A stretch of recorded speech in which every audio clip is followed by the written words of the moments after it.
Hi boys and girls, today you'll be doing the Scurry spider webs page.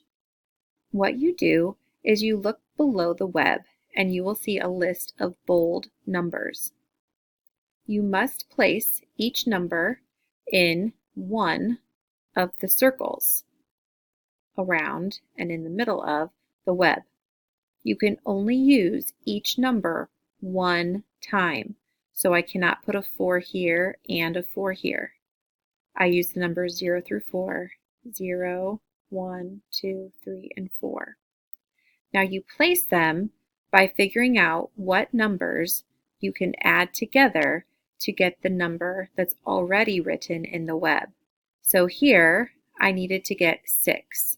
So I know 4 plus 2 plus nothing equals 6.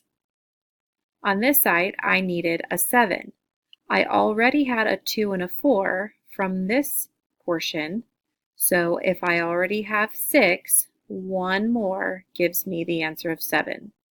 And then I come to the next. I need a 6 over here. I have a 2 and a 1, so 3 total already from the other areas of the web.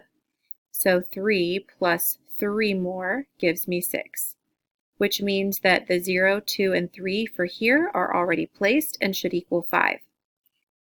There might be some of these webs where you can get the answer right away on your first try, but it might require some guessing and checking and some changing along the way. That's okay. This is where we're working on that productive struggle and doing our best to be problem solvers. You may work with a partner on this activity if you'd like. When you're finished, please put your name on your paper and turn it into the tray.